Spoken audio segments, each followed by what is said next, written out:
আমি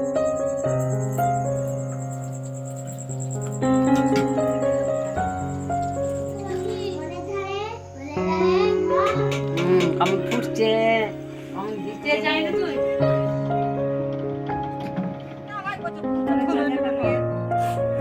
দিতে হবে।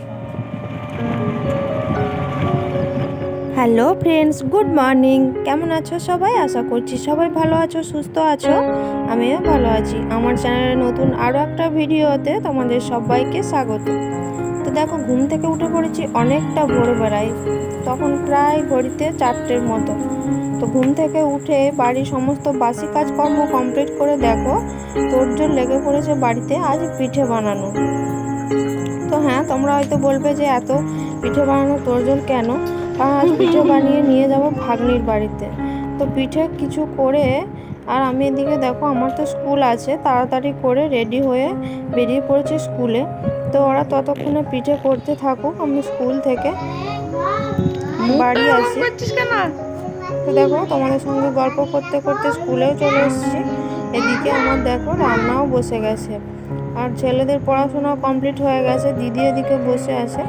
তো তারপরে দেখো, তাড়াহুড়োর মধ্যে আর ভিডিও করতে পারিনি। স্কুল থেকে বাড়ি চলে এসেছিলাম, এসে দেখছি এখনও পিঠে হচ্ছে।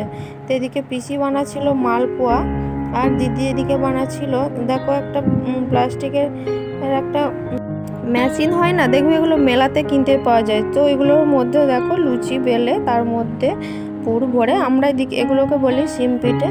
তো ওগুলো বানাচ্ছিল। তো অনেক পিঠে বানানো হয়ে গেছে। তো আমরা প্রায় মোটামুটি 7 রকমের পিঠে বানিয়েছি। তো পিঠে নিয়ে আমরা যাব ভাগ্নির বাড়িতে। তো পিঠে বানানো হয়ে গেছে। এদিকে দেখো আমাদের টোটোও চলে এসছে, আর সোনাইকে সন্ধান করে রেডি করে দিয়েছি। তো সোনাই এখন বসেছে টোটোতে। আর এদিকে মা দেখো পিঠেগুলো একটা বালতি মানে ড্রামের মধ্যে কুড়িয়ে দিচ্ছিল। তো দেখো, মালপোয়া হয়েছে, তালের লুচি হয়েছে, তালের বড়া, 2 রকম সিম পিঠে, তালের 3 রকম বড়া। তো সেগুলো মা কুড়িয়ে দিচ্ছিল। আর এদিকে আমিও রেডি হয়ে গিয়েছিলাম, আর দিদিও রেডি হয়ে গিয়েছে। তো তারপর আমরা দেখো টোটোর মধ্যে বসে পড়েছি। আর দিদি যেহেতু এদিকে বসবে, কারণ দিদি উল্টোর দিকে বসলে ওর মাথা ঘুরে, তো তার জন্য দিদি আমাকে বলছিল সরতে, আমাকে বলছিল এদিকে বসে। আমি বললাম আমিও বসবো না। তো চলো, আমরা দেখো বেরিয়ে পড়েছি ভাগ্নির বাড়ির উদ্দেশ্যে। তো সোনাইকে বলছিলাম, সোনাই কোথায় যাচ্ছ তুমি বলো তো? বলছে আমি জানি না কোথায় যাচ্ছি, কারণ ও যখন আরও ছোট ছিল তখন নিয়ে গিয়েছিলাম, ওর হয়তো ও মনে নেই। তো দেখো, আমরা প্রায় চলে এসেছি অনেকটা রাস্তায়। দুদিকটা খুব সুন্দর লাগছে দেখতে। আর এই দেখো, এই পুকুরটা অসম্ভব সুন্দর দেখতে লাগছে। তো প্রায় বাড়ির কাছাকাছি চলে এসেছি। ভাগ্নি এদিকে দেখো রাস্তার ধারে দাঁড়িয়ে আছে, নিতে এসছে।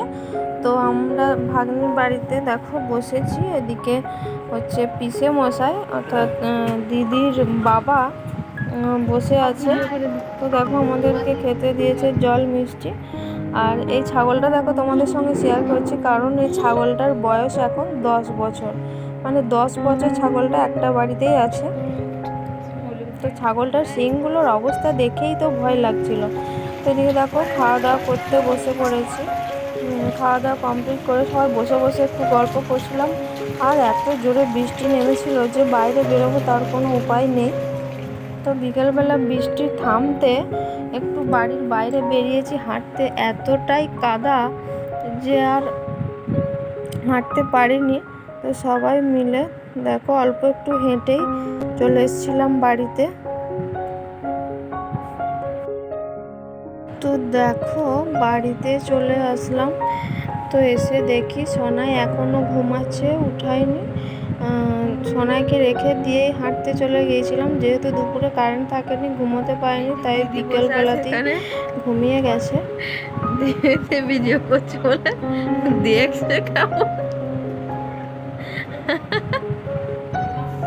আর এটা হচ্ছে ভাগ্নির রুম। তো ভাগ্নির রুমটা তোমাদের সঙ্গে শেয়ার করছি। এদিকে আছে আলমারি, আর এদিকে আছে মিরর উইথ ড্রেসিং টেবিল, মানে এগুলো বিয়েতে দিয়েছিল ওর বাপের বাড়ি থেকে। তো সেটা তোমাদের সঙ্গে শেয়ার করছি। তো তারপর সোনাই ঘুমাচ্ছিল দেখে সোনাইকে রেখে আমরা বিকালবেলা বাজারে গিয়েছিলাম একটু বৃষ্টি থামার পরে। তো ভাগ্নি কিনতে দিয়েছিল একটা জিনিস, তো দেখো বাজার থেকে চলে এসেছি। তো কী জিনিস সেটাও তোমাদের সঙ্গে শেয়ার করছি। দেখো এই গিফটটা কিনতে দিয়েছিল, খুব সুন্দর এটা। এটার মধ্যে আবার লাইট জ্বলে, তো লাইটটার কারণে এটাকে আরও সুন্দর লাগছে। তো যেহেতু জামাইয়ের জন্মদিন ছিল তার পরের দিনকে, সেই জন্য ভাগ্নি বাজারে যেতে পারেনি, আমাদেরকে টাকা দিয়ে দিয়েছিল, বললো মামি তোমাদের পছন্দ মতো একটা জিনিস কিনে এনে দাও। তো ওটা নিয়েছিলাম, আর সঙ্গে নিয়েছিলাম ডেয়ারি মিল্ক আর কিছু চকলেট। তো সন্ধ্যাবেলা ভাগ্নি এদিকে দেখো রান্না করতে বসে গেছে। তো এখানে হচ্ছে চিকেন কষা। তো ভিডিও করছিলাম বললো মামি দাঁড়াও আমি একটু চিকেনটাকে নাড়িয়ে দিই। তো ভাগ্নের দিকে বানাচ্ছিল চিকেন কষা। তো আমরা এখন খাওয়া দাওয়া করবো। তো তারপরে দেখো সেদিন আর বাড়ি আসতে পারিনি, এটা তার পরের দিনকার ভিডিও। সকালে এত বৃষ্টি হয়েছিল, বৃষ্টির মধ্যে ভিজে ভিজে বাড়ি চলে আসলাম। যেহেতু আমার স্কুল আছে, স্কুল তো আর কামাই করা যাবে না, তো সেই জন্য চলে এসেছি বাড়ি। চলো আজ তাহলে এই পর্যন্তই, তোমাদের সঙ্গে দেখা হচ্ছে নতুন আরও একটা ভিডিওতে। ততক্ষণ সবাই ভালো থাকবে, সুস্থ থাকবে, সাবধানে থাকবে। টাটা।